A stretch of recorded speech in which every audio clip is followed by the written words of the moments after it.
Hello दोस्तों, आज अपन बात कर लेते हैं 11th स्टैंडर्ड के पेपर में बहुत सारे साइंस के क्वेश्चन आने वाले हैं और जिसमें जीव विज्ञान का बहुत सारे क्वेश्चंस आने वाले हैं। उसके अंदर जीव विज्ञान का मैं पहला टॉपिक आज का आपके सामने शेयर कर रहा हूं जो है क्लासिफिकेशन ऑफ ऑर्गेनिज्म।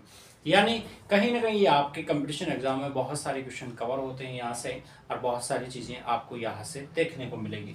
तो कुछ इंपॉर्टेंट फैक्ट्स क्या क्या है, कुछ इंपॉर्टेंट पॉइंट्स एग्जाम की दृष्टि से कौन कौन से इंपॉर्टेंट हो सकते हैं उन्हीं के बारे में आज अपन फोकस करेंगे। तो सबसे पहले अगर ऑर्गेनिज्म की बात करें तो यहां पर 5 जगत पद्धति दी गई थी।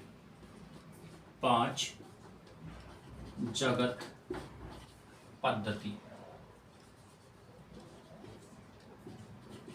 यानी 5 जगत पद्धति जो दी गई थी वो दी गई थी भाई, साइंटिस्ट का नाम याद रखना, वीटेकर के। इसको एच वीटेकर भी कहते हैं या ए एच वीटेकर भी कहते हैं। तो इसके द्वारा, इस वैज्ञानिक के द्वारा 5 जगत पद्धति दी गई थी। उसके बाद में अगर इसने 5 किंगडम क्लासिफिकेशन दिया यानी 5 जगत पद्धति दी और 5 किंगडम में सबसे पहला मोनेरा,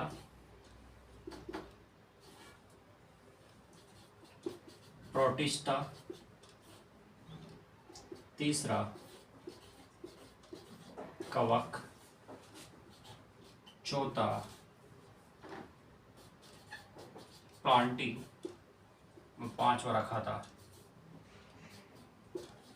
एनिमेलिया या एनिमिलिया।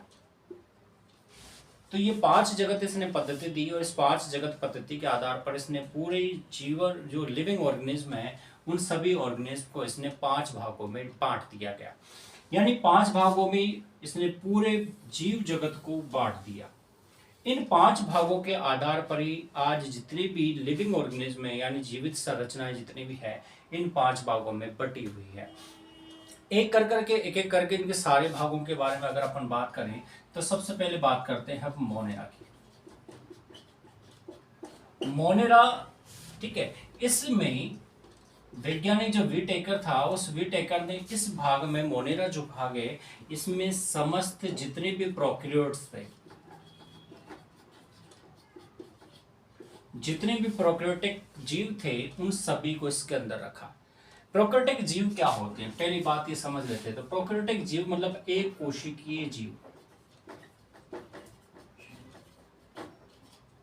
एक कोशिकीय जीव, सूक्ष्म जीव, एक कोशिकीय सूक्ष्म जीव, वो किस में आते हैं, मोनेरा में यानी प्रोटिस्टा में।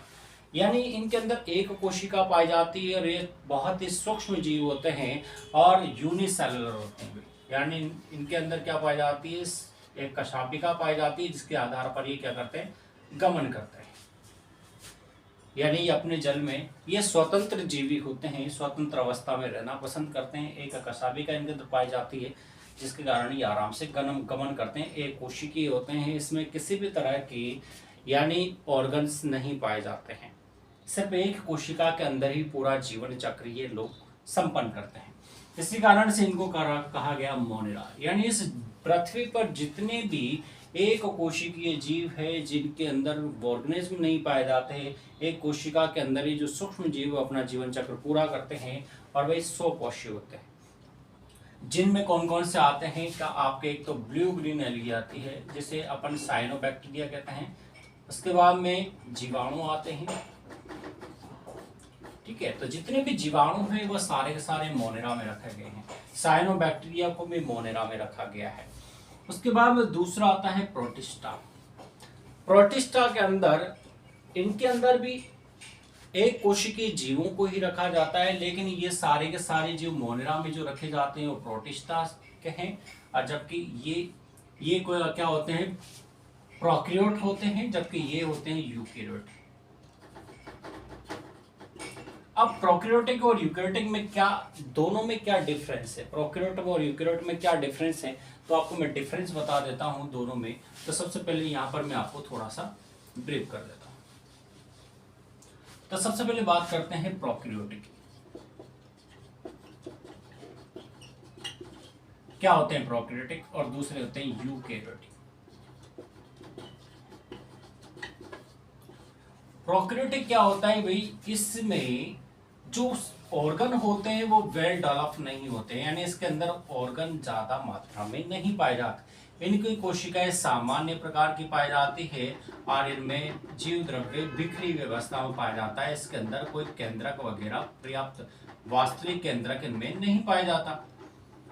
इस कारण से ये प्रोकैरियोटिक सेल्स कहलाती है और इसी के अंदर पूरा जीवन चक्र इनका संपन्न होता है और इसी के साथ साथ ये अपना जीवन चक्र संपन्न करते हैं। इसके राइबोसोम्स अलग होते हैं, इसका डीएनए मटेरियल अलग होता है, आरएनए मटेरियल अलग होता है।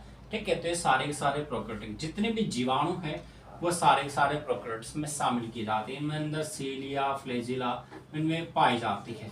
इसी के आधार पर ये क्या करते हैं, यहाँ पर गमन करते हैं।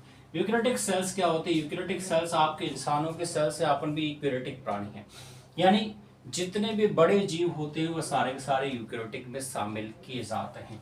यानी यहाँ पर क्या है, यूकैरियोटिक जो सेल्स होती है इनकी जो कोशिका होती है इनमें बहुत सारे ऑर्गन होते हैं, जैसे केंद्रक होता है, उसके बाद में एंडोप्लाज्मिक रेटिकुलम होती है, उसके बाद में माइटोकॉन्ड्रिया होते हैं, प्लास्टिड होता है, ठीक है, सेंट्रियोल होता है। तो बहुत सारे ऑर्गन इसके अंदर पाए जाते हैं और इनके अंदर ऑर्गन की वजह से इनको यूकैरियोटिक सेल्स कहा जाता है। यानी जो यहाँ पर जो अपने जो प्रोटिस्टा है, इस प्रोटिस्टा के अंदर यूकैरियोटिक सेल्स को काउंट किया जाता है। यानी यहाँ पर हम जो सूक्ष्म जो एक कोशिकीय जीव है जो क्या होते हैं, स्वपोषी होते हैं, इनको यहाँ पर हम शामिल करते हैं। लेकिन कौन से जीवों को, यूकैरियोटिक जीवों को यहाँ पर शामिल किया जाता है। उसके बाद में आ जाता है क्या, इसमें इसके एग्जाम्पल अगर आपको मैं बताऊं तो इसके एग्जाम्पल जो शैवाल है, शैवालों को इनके अंदर काउंट किया जाता है।